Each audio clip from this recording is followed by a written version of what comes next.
Oh, hallo und herzlich willkommen zurück zum Bioshock Remastered, zu den Kommentaren des Regisseurs. Wir sind jetzt schon bei Teil 5 angekommen, das heißt Laienspiel.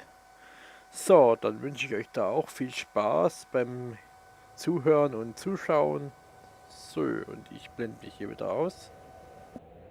Rapture is filled corner to corner with detail and history, and the cast of characters that occupy this world are no less dynamic. Every splicer, every level boss has a story. In many ways, these characters are a reflection of their environment, and their environment a reflection of their character.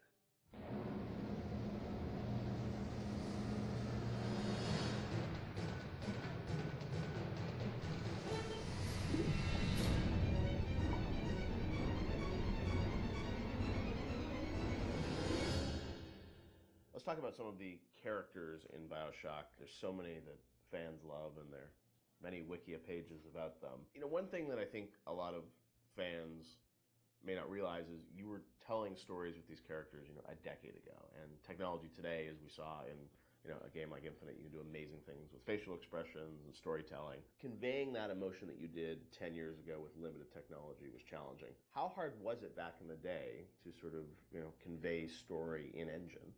We had such a small team that we had to show Tenenbaum or Atlas. They were just splicer models, right? Yeah, Tenenbaum was Ladysmith, which is there. There's a reason that she's in shadow behind glass, and it's not to be dramatic. It's because we couldn't afford to build another. Really? Yeah. So just something as simple as that, like you couldn't afford to build a We model. didn't have the we didn't have the we had a few character models in the game. There's the what, budget maybe or 8 the or 9 time to build character a new models. character model. Really? Yeah. Wow. So we're like, oh, we'll put her in silhouette behind a light, and people think it's noir. And so much of it was driven by the voice performance, I feel like, Yes. too. Because, I mean, that it all had to, it was like a radio play in many ways still. Yeah, we had some really good actors, and I was able to spend a lot of time with them. And the fact that I could write the stuff, direct it, and then rewrite in the room, and the fact that we had actors who were, for whatever reason, I wasn't even in the same room as them. I was on a speakerphone. Right. They were in a studio in New York or LA or something. I don't think I met any of them. Really? None of the actors in Bioshock you ever met in person when you were making the game? Maybe since, but at the time I hadn't met a single one of them. It's fascinating. Except maybe a couple people I played the Circus of Aves thing. Nate Wells played the Jack on the plane. A couple of people in the studio. It was community theater, in terms of the tech and the sort of time we had for it. But the actors were, we had some exceptional actors. I will say, as doing animation on that game, that you can hide bad animation behind really good audio, and it makes the animation look better. We didn't have a tech animator. It was me. I'd never rigged characters before, and now I'm rigging characters, trying to figure out how, to get all these characters out to the animation team. So we're very limited when it came to animation tools. Since apologize to my animators. No, but you did the big. I mean, for your first game that you rigged the Big Daddy, which is it's not an easy character to rig. It was we figured it out, but the tools that we had on Infinite were not the tools that we had on Bioshock. So we figured out what we could do and what we could do well, and tried to hide, kind of put into the darkness the things that we knew we couldn't do very well. And having voice actors of that caliber that can bring those characters to life, you tend to fill in the blanks. So tell me, friend, which one of the bitches sent you? The KGB wolf or the CIA jackal? Here's the news. Rapture isn't some sunken ship for you to plunder. And Andrew Ryan isn't a giddy socialite who can be slapped around by government muscle. And you did get to revisit Rapture in the DLC for Infinite, and with today's technology or technology from a few years ago, I'm sure it was liberating for you guys in some ways to be able to use that tech to bring the environment and also characters to life. What was that experience like for you guys to go back and sort of revisit Rapture? It was liberating because we got to revisit it, but we also, I think when we started, thought we'd be able to go reuse some of the old assets, and they just didn't hold up anymore compared to the Infinite assets. So we basically had to rebuild, not just rebuild everything from scratch, we had to reimagine it from scratch because, we had the ability to make it look grander and bigger, but still feel exactly like Rapture. It is we're making a different kind of experience than Bioshock 1, so it was tricky to make it feel like it was the same kind of game. Because it wasn't, the first one was sort of an action game. The second one was really a stealth game. The Barrel at Sea Part 2 was really a stealth game. And you're really telling the story of Elizabeth throughout those things. Yeah. So it was a different lens but it was also cool because it allowed me to make the whole story about Elizabeth, to have her be central to the franchise from the very beginning. And she was always, she became the heart of it to me. And to have her, it was really exciting for me to make her, her heroism be something that set the events of Bioshock into motion, which eventually, saves all the little sisters. That was really gratifying, a nice way to tie the whole thing up for me. And you probably didn't have that idea 10 years ago, right? You had to retrofit it all. I had no idea. He has a letter that he's addressed to himself that's 10 years old. But yeah. I don't know.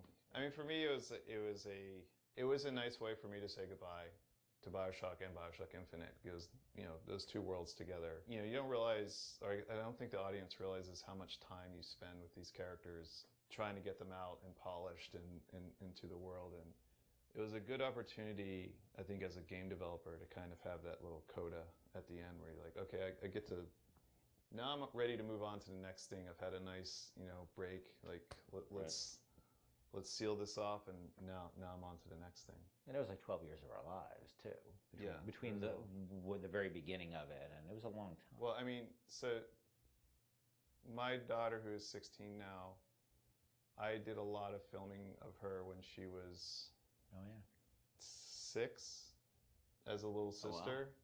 Oh, wow. And this was not mocap, I was just running around the office.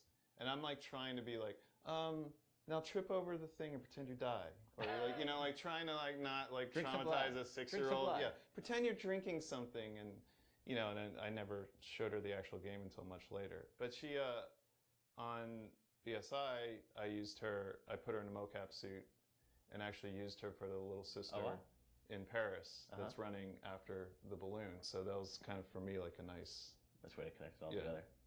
Were there any characters on the original game that you found hardest to write? I mean, you mentioned recasting Atlas, things like that, but was there a character that was the most challenging for you, Ken? Well, Atlas, because he was basically written completely twice. That was very, very tough, and I was very happy about the original character, and I thought I'd really done something great. And then we showed it to people, and they just hated it, and they didn't trust him. And if they didn't trust him, we were screwed. And so it was tough because we, after having gone through all the recording, I had to let the actor go. It's no fault of his own, right? It was on us. He had invested in it. Tell him that it wasn't going to happen, and rewrite it from scratch. That was hard, and that was tough. And then after I finished it, I had a debate with somebody on the team who felt the accent was really, really phony. And we had an English person on the team, and he felt the accent was really phony. So at the last minute, we basically ended up doing a focus test in Ireland. Right. To see if people bought the accent, because the actor playing Atlas was Irish, but he was from a different part of Ireland, so he was playing a different kind of Irish accent. Right. I don't think he was from Dublin, and Atlas sort of had a Dublin accent. And so at the last minute, I thought I was going to have to do it again. Oh, wow. And fortunately, the focus test came back, and people loved it. I don't know how you survived that plane crash, but I never want to question Providence. I'm Atlas, and I aim to keep you alive. And a lot of the villains in the game felt like they were, very much tied to certain levels. And this was, you were still in an environment of levels with Bioshock, right? It wasn't just a big open world. Did that all sort of get designed together? It's like, here's the best villain that's going to fit to this environment and this theme of, this area? Some of them work better than others. I mean, I think obviously Steinman and especially Sandra Cohen really, I think, dominate in terms of the level boss. They are their levels. They are the levels, and some of the characters didn't hold up as well, I don't think, on the writing side. The fun thing about the characters at work, like Simon, where he had all those little displays with the scissors and the tech, that was stuff our team came up with to support that character. And obviously Sandra Cohen, in that level, I had this idea for this character, and as this artist, and taking Andrew Ryan's thinking to the extreme, through a lens of art, was really fun. They were really, in a lot of ways, they're like more like Batman villains than they are like actual, real world villains. That they all have the Joker cares far more about the humor and the dark humor that he has, and the Riddler cares more about the riddles than he actually does about money. Right. The money, the crime is this afterthought. Right. It's the philosophy.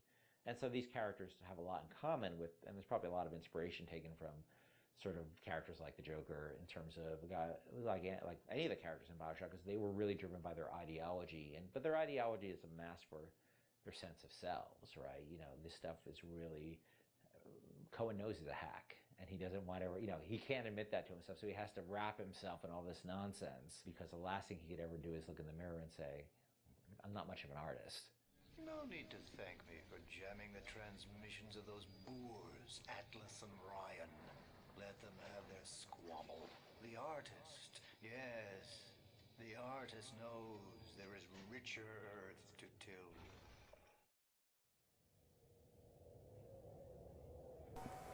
Ja, und das war auch schon der 5. Teil Laienspiel. Ich denke, es war auch wieder interessant. Und ich bedanke mich beim Zuschauen und bis zum nächsten Mal, euer Legolas. Tschüss.